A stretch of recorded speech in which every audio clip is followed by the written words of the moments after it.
सोलापूर शहर जिल्हा काँग्रेस कमिटीने विधानसभेतील सर्वच जागा लढण्याचा एकमुखी निर्णय घेतल्याची वार्ता बाहेर पडताच महाविकास आघाडीतील इतर पक्षाची झोप उडाली आहे. राज्यातील वरिष्ठ नेते महाविकास आघाडीचा सूर आळवत असताना सोलापुरात मात्र काँग्रेसने एकला चलोरेची भूमिका घेतल्याने राजकीय वर्तुळात आश्चर्य व्यक्त केले जात आहे. लोकसभा निवडणुकीत काँग्रेस पक्षाने आघाडीतील प्रमुख पक्षात सर्वाधिक जागा निवडून आणत काँग्रेस पक्षाने आपली ताकद दाखवून दिली आहे. त्याच ताकदीच्या जोरावर काँग्रेस पक्षाने विधानसभेत देखील असाच चमत्कार घडवून आणण्याची तयारी दर्शवली आहे.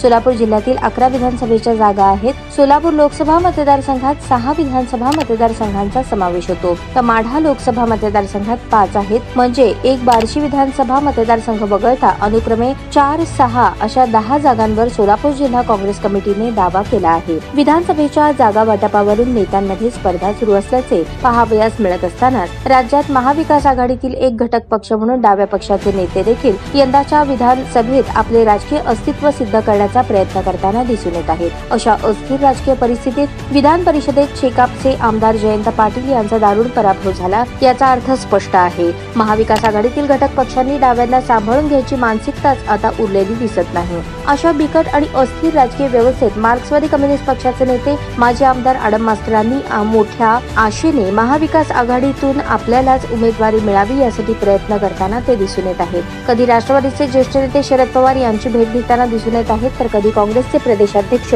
नाना पटोलेंच्या गाठीभेटी घेताना दिसून येत आहे.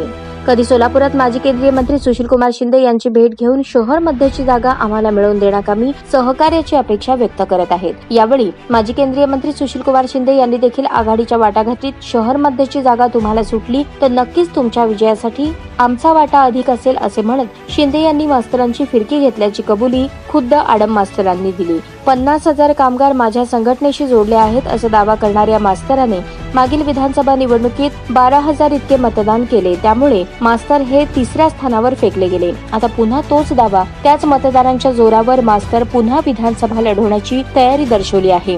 पण यंदाच्या विधानसभा निवडणुकीत काँग्रेस मदत करेल असा विश्वास त्यांच्या राजकीय डावात त्यांनी आखला असावा, पण तो किती धोकादायक आहे याची कल्पना मास्तरांना देखील आहे.